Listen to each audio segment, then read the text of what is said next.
जी अस्सलाम वालेकुम स्टूडेंट, एक ऐसा टॉपिक जो हमारे सिलेबस में तो नहीं है स्टूडेंट्स, हमारी बुक में नहीं है, लेकिन मैंने स्टूडेंट देखा है अक्सर कॉलेज टेस्ट और एकेडमिक टेस्ट के अंदर capacitor in series and capacitor in parallel से रिलेटेड एक एमसीक्यू लाजमी आता है। ठीक है, और स्टूडेंट बोर्ड में भी ये एमसीक्यू बहुत ही इंपॉर्टेंट कंसीडर होता है।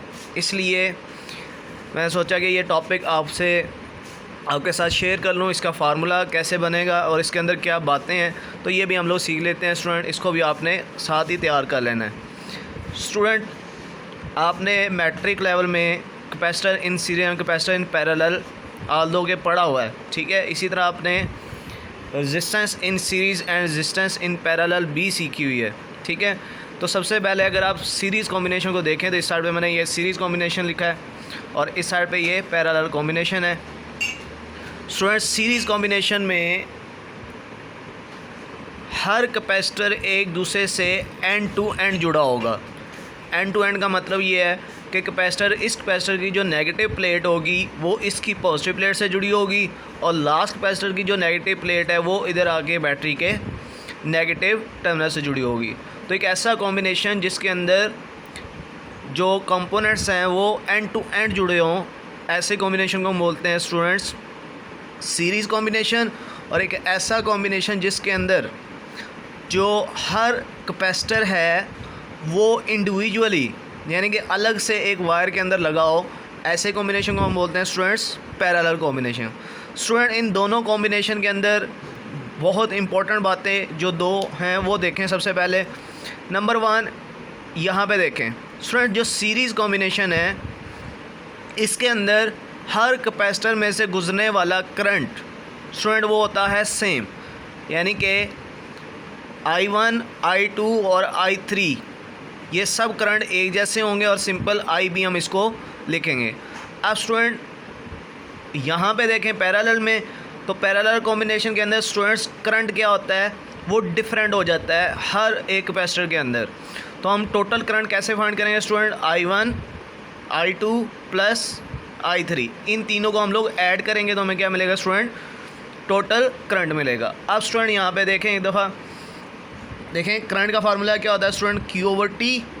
यहाँ पे क्या लिखेंगे, Q1/T और इधर Q2/T और यहाँ पे Q3/T।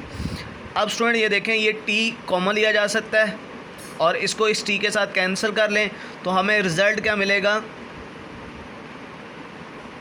रिज़ल्ट हमें स्टूडेंट ये मिलेगा कि जिस तरह पैरेलल कॉम्बिनेशन के अंदर करंट डिफरेंट होता है हमें उसको ऐड करना पड़ता है टोटल करंट फाइंड करने के लिए, इसी तरह पैरेलल कॉम्बिनेशन के अंदर जो चार्जेस होते हैं, ठीक है, जो कैपेसिटर पे चार्ज स्टोर होगा वो भी हर कैपेसिटर पे क्या होगा, डिफरेंट होगा और हमें टोटल चार्ज किस तरह कैलकुलेट करना होगा, उन तीनों को हमें ऐड करना होगा।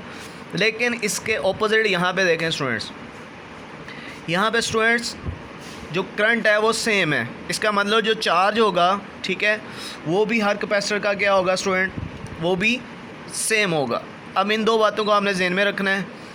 नेक्स्ट जो चीज़ आपने याद रखनी है स्टूडेंट, पैरेलल कॉम्बिनेशन के अंदर करंट क्या है, डिफरेंट है, ठीक है, तो वोल्टेज क्या होगा स्टूडेंट, वोल्टेज क्या होगा, सेम होगा। यहाँ पे देखें V1 = V2 = V3 लिखा हुआ है, तो इसका मतलब वोल्टेज हर कैपेसिटर में सेम होगा। और यहाँ पे इसके ऑपोजिट देखें वोल्टेज क्या है, तीनों में डिफरेंट है। तो अब स्टूडेंट यहाँ से हम फार्मूलाज को यूज़ करते हैं। सबसे पहले हमें फार्मूला पता है Q = CV, यहाँ से वोल्टेज का फार्मूला बनेगा Q/C।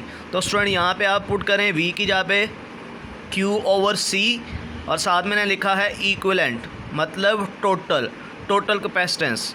तो Q/C इक्विवेलेंट, इधर आप पुट करेंगे Q1/C1, इधर आप पुट करेंगे Q2/C2 और यहाँ पे Q3/C3। अब स्टूडेंट चूँकि चार्ज सेम है, Q1, Q2, Q3 सब किसके इक्वल है, Q के, तो जहाँ पे आपने 1, 2 और 3 लिखे थे आप वहाँ पे सिंपली क्या पुट कर दें, अब Q पुट कर दें। स्टूडेंट इनमें से ये Q कॉमन लेके आप इस Q के साथ क्या कर सकते हो, कैंसिल। तो आप पास सीरीज़ कॉम्बिनेशन के लिए टोटल कैपेसिटेंस का फार्मूला क्या बनेगा, 1/C1 plus 1/C2 plus 1/C3। इसी के ऑपोजिट स्टूडेंट यहाँ पे अगर हम देखें तो यहाँ पे चूँकि वोल्टेज तो सेम होता है तो हम उसको तो नहीं लिखेंगे डेरिवेशन में, हम किसको लिखेंगे, जो चीज़ डिफरेंट है। और डिफरेंट क्या होता है स्टूडेंट, यहाँ पे करंट डिफरेंट होता है। तो करंट को आप यूज़ करें।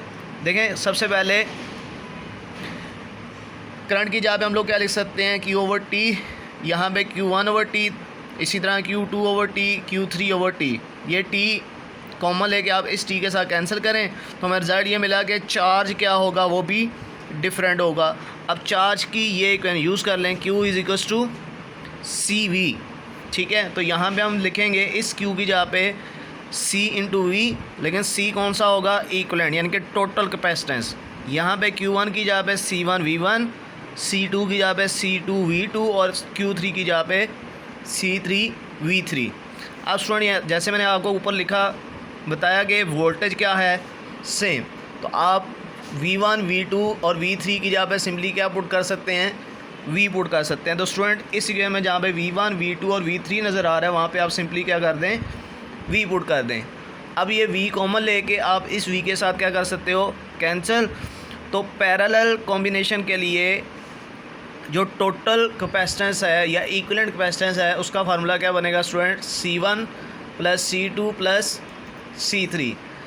तो स्टूडेंट ये दो फार्मूले आपने याद रखने हैं। स्टूडेंट कंफ्यूज नहीं होना।